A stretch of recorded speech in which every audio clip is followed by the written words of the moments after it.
તૃપ્તિબેન, અમે 2 વર્ષ પહેલાં નોટરી કરાવીને જે વ્યક્તિઓના નામ હતા, જે લોકો આ જમીનમાં લેવડ દેવડ નહોતા કરવાના, એ લોકોના નામ નોટરી કરાવીને હક્કમી કરાવીને 7/12માંથી એમના નામ કઢાવી દીધા છે.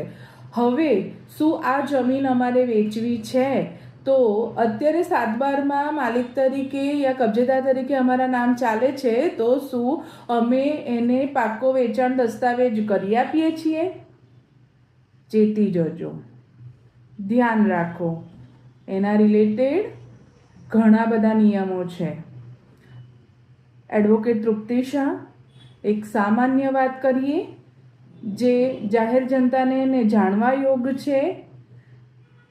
ફક્ત નોટરી ઉપર તમે કોઈ બી મિલકતનો હક ટ્રાન્સફર કર્યો છે જેની કિંમત 100 રૂપિયાથી વધારે છે, તો એવા દરેક મિલકત ફક્ત અને ફક્ત દસ્તાવેજ દ્વારા રજિસ્ટ્રારની કચેરીએથી દસ્તાવેજ થશે.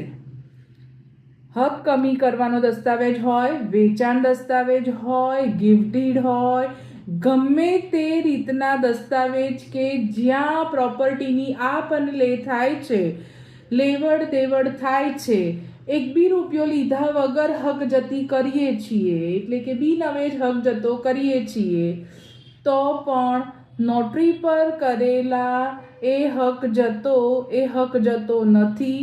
જે તે વખતે જ્યારે પણ એ જમીનને વેચાણ થાય છે ત્યારે એ જમીન માટે પૂરતા જે પણ 7/12માં મૂળ માલિકોથી માંડીને કેવી રીતે આવી એ હિસ્ટ્રી ચેક કરીને એના પછી જ એ દસ્તાવેજ કરાવવો જોઈએ.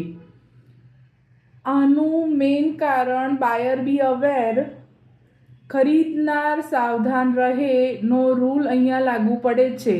એટલે કે જૂની નોંધો અને એને રજૂ કરેલા દસ્તાવેજો ઉપર તેમને ખાસ ધ્યાન રાખવું જોઈએ. Thank you.